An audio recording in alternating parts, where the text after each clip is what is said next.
साथियों, जैसा कि आपको पता है कि इस 15 अगस्त को भारत अपनी आज़ादी की 75वीं वर्षगांठ मनाएगा। 75वीं वर्षगांठ के अवसर पर भारत सरकार की एक मंशा है। क्या मंशा है? देश के हर घर पर झंडा लहराएगा। आपको यह जानकर शायद अच्छा लगे, क्योंकि देश के हर घर पर अब तिरंगा होगा।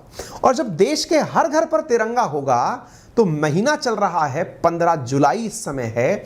15 जुलाई को आप मेरा ये सेशन सुन रहे हैं और 15 अगस्त को देश के लगभग 20 करोड़ घरों पर झंडा लहराएगा।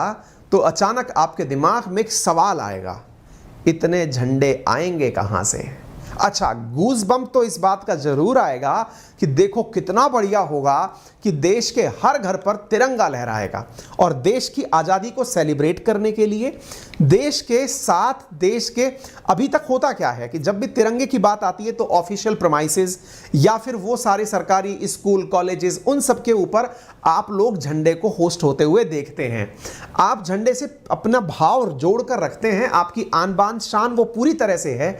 लेकिन कई बार मन में होता है कि हम भी अपने हाथ में लेकर के झंडा लहराएं, हम भी उसकी सलामी लें, या हम भी उसको प्यार से उतनी ही इज्जत से देखें जितनी इज्जत से हम उसको सरकारी इमारतों पर देखते आए हैं। इस भाव को बढ़ाने के लिए सरकार ने इस बार हर घर तिरंगा अभियान चलाया है।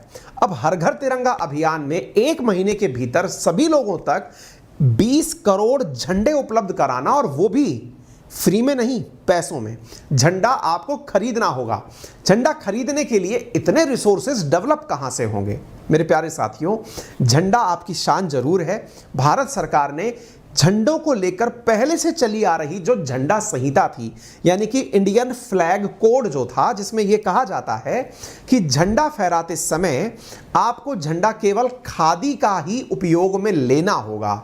साथियों, अगर हमारे देश में 20 करोड़ झंडे होस्ट किए जाएंगे तो ऐसी स्थिति में खादी के द्वारा 20 करोड़ झंडे समय पर उपलब्ध करा दिए जाएं, यह एक चुनौतीपूर्ण कार्य हो सकता है। नंबर दूसरा, हो सकता है कि यह थोड़ा महंगा पड़े।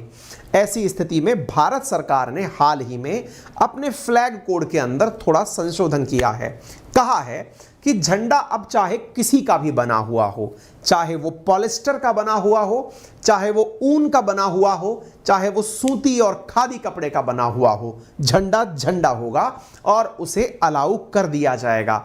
यानी कि हमारे कपड़ों में पॉलिस्टर, खादी, ऊनी सब प्रकार के झंडे वैलिड होंगे और वो हम अपने घरों पर फहरा सकेंगे। इसी के साथ अपोजिशन हमलावर हो गया। अपोजिशन का कहना है कि भारत सरकार ने झंडे के साथ में चाइना को हर घर पर टांगने की तैयारी कर ली है। चाइना से अर्थ यूं है कि इतना जल्दी झंडे बनाकर देने के लिए तो चाइनीज कंपनीज ही तैयार होंगी जो कि भारतीय झंडे को पॉलिस्टर में बना करके बेचेंगी। इस प्रकार से, या यूं कहिए कि शायद विपक्ष को देश की क्षमताओं पर सवाल खड़ा करना अच्छा लगा हो। यही कारण है कि उन्हें यह विश्वास हो गया कि चाइना ही इन झंडों की सप्लाई कर पाएगा। मुझे उम्मीद है कि आप में से भी बहुत सारे मेरे प्यारे भाई बहन इस विषय में अपना ध्यान तुरंत आकर्षित करेंगे और झंडे को बनाने के लिए आप भी अपने द्वारा कोई ना कोई इस महीने भर के अंदर कोई इनिशिएटिव शुरू कर लेंगे। विचार करिए कि आप अपने ही शहर या अपने जिले के, अपने जिला छोड़िए, अपने वार्ड के बारे में विचार करिए कि आपके वार्ड के अंदर यदि 500 घर हैं और आप उन 500 घरों को भी झंडा सप्लाई करने में कामयाब हुए तो आज़ादी के अमृत महोत्सव पर आपने ना केवल अपनी पॉकेट मनी, अपने लिए मिठाई की व्यवस्था, अपने साथियों के लिए सेलिब्रेशन की व्यवस्था कर ली, अपितु अपने द्वारा निर्मित झंडा भी उपलब्ध करा दिया। यानी हमें इस समय अवसर तलाशना चाहिए और मुझे यकीन है कि आप में से जो भी साथी इस चीज़ को सुन रहे हैं निश्चित ही वो इसके अंदर अवसर तलाश लेंगे। हालांकि उनका कहना भी अपनी जगह सही है। विपक्ष को लगता होगा कि ऐसा पॉसिबल नहीं हो पाएगा, लेकिन मुझे लगता है जिस प्रकार से भारतीय लोगों ने जब कोरोना आया तो कोरोना की कोरोना किट हो या फिर घर में बनने वाला अल्कोहल से बना करके सैनिटाइजर हो, वो तुरंत ही इंडियंस ने जुगाड़ करके बनाने शुरू कर दिए थे। भविष्य में संभव है, जिस प्रकार से मास्क पे आपको मालूम होगा, शुरुआत में मास्क चाइना से ही इंपोर्ट किए गए थे, बाद में तो हर घर मास्क हो गया। मास्क बनाने के यूट्यूब पे इतने वीडियो पड़े हैं जैसे रोटी बनाने के वीडियो डले हों। हर आदमी सिखा रहा है कि फटे कपड़े से मास्क कैसे बनाएं, शर्ट के कपड़े से मास्क कैसे बनाएं, है ना। इस प्रकार की चीजें बहुत कॉमन रूप से बाहर आ गई हैं। तो फिलहाल के लिए भारत सरकार ने नेशनल फ्लैग जो है हमारा, उसके लिए फ्लैग कोड इंडिया 2002 के अंदर कुछ चेंजेस करके बताया गया है कि अब इंडिया के फ्लैग जो है वो प्राइवेट, पब्लिक और गवर्नमेंट इंस्टीट्यूशंस पर फहराया जाएगा, और फहराते समय इसके क्लॉज 2.1 के अनुसार यहां पर नेशनल फ्लैग जो है वो किसी भी चीज का बनाया जा सकता है। ये फ्लैग की अपनी स्टोरी रही है। इंडिया का फ्लैग किस प्रकार से हमारे तक पहुंचा, 1947 में हम लोगों ने फ्लैग को अपने लिए मतलब अडॉप्ट किया था। आप यहां पर फ्लैग से देखिए, सेंटर ने अप्रूव कर दिया है, पॉलिएस्टर से बना हुआ फ्लैग जो है वो अब हम यूज कर पाएंगे। फ्लैग कोड ऑफ इंडिया 2002 के अनुसार 30 दिसंबर 2021 को, मतलब इस प्रकार से तो हमने ये सारी चीजें आप लोगों को बता दी हैं, ठीक है ना। हर घर तिरंगे का ऑप्शन है जो हम लोग करने जा रहे हैं। फाउंडेशन जो है हमने, अच्छा, इस इनिशिएटिव को जो शुरू किया था ना, ये एक कांग्रेसी सांसद हैं जिनका नाम है नवीन जिंदल। उन्होंने इस कार्यक्रम को शुरू किया था। उनकी डिमांड थी कि हर घर पर तिरंगा लहराया जाना चाहिए। 1995 में उन्होंने एक पिटीशन दायर की थी, जिसके चलते ये काम आज आप होता हुआ देख रहे हैं। इंडियन नेशनल फ्लैग जो है उसके बारे में आप कुछ बेसिक बातें जान लें। नंबर 1, जब भी आप झंडा फहराएं तो ये याद रखें कि हरा रंग है हरी हमारी, खेतों की हरियाली। तो मेरे प्यारे साथियों, खेत जो है वो जमीन की तरफ होते हैं। याद रखें कि हरा रंग आप जमीन की तरफ ही रखें। ये जो सेफ्रॉन कलर है ये ऊपर की तरफ रहे, है ना। केसरिया जो कलर है ये ऊपर की तरफ रहे। ये आप फ्लैग होस्ट करते समय ध्यान रखें। नंबर 2, कुछ बेसिक बातें हैं जो हर भारतीय को पता होनी चाहिए झंडे के समक्ष। पहला, झंडा केवल सूर्योदय के बाद और सूर्यास्त से पहले तक ही फहराया जा सकता है। तीसरी सबसे इंपॉर्टेंट बात, झंडा हमारी आन बान शान है, इसलिए कभी इसे जमीन पर ना गिरने दें। नंबर 4 बात, झंडा हमेशा बनते समय 3:2 के अनुपात में बनता है, यानी यदि ये 3 फीट लंबा है तो 2 फीट चौड़ा होता है। इस क्रम में ही इसे बनाया जाता है। झंडे के ऊपर किसी भी प्रकार के गंदे हाथ, मैले हाथ ना लगाएं। झंडे का उपयोग आप अपने वस्त्र को बनाने में, या फिर नैपकिन बनाने में, या फिर कपड़े पहनने के लिए बनाने में, या फिर किसी प्रकार के दान पात्र के बनाने में उपयोग ना करें। झंडा हमारे लिए पहचान है, हमारी आन बान शान है, इसलिए आप इसे पूरी इज्जत बख्शें और अपने स्वतंत्रता दिवस पर इसका पूर्ण उपयोग करें।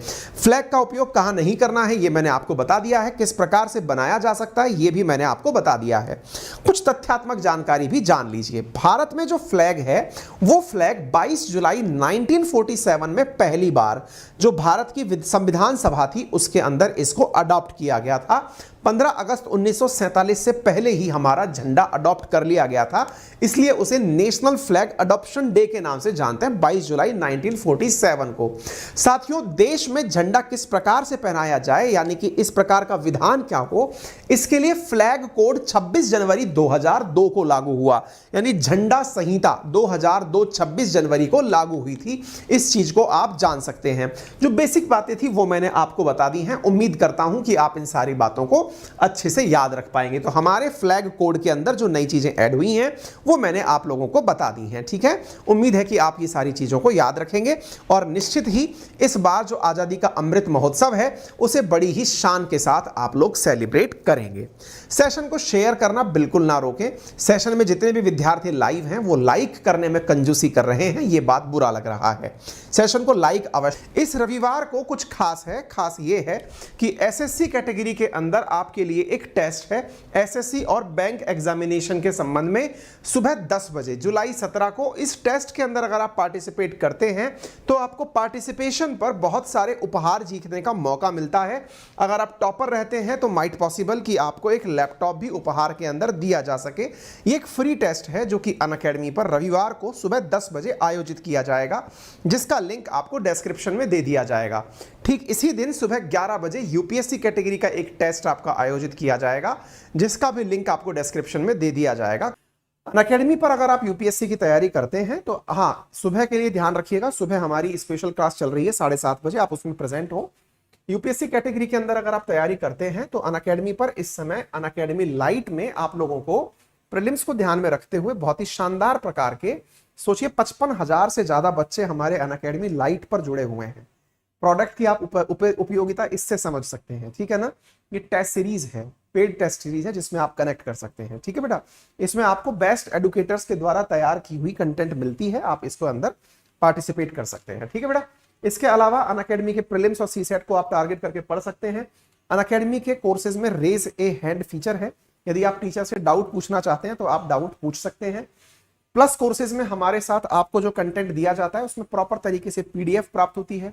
पीडीएफ के साथ साथ आपको पूरा टेस्ट एनालिसिस होता है, टीचर से बात करने का मौका मिलता है। हमारे आइकॉनिक कोर्सेज के अंदर आप टीचर से डायरेक्ट बात कर सकते हैं, क्लास के दौरान उससे कनेक्ट हो सकते हैं, अपने डाउट पूछ सकते हैं, सारा कंटेंट पीडीएफ के फॉर्मेट में प्राप्त कर सकते हैं। ये हमारे सब्सक्रिप्शन का एक और टाइप है जिसे आप आइकॉनिक के नाम से जानते हैं।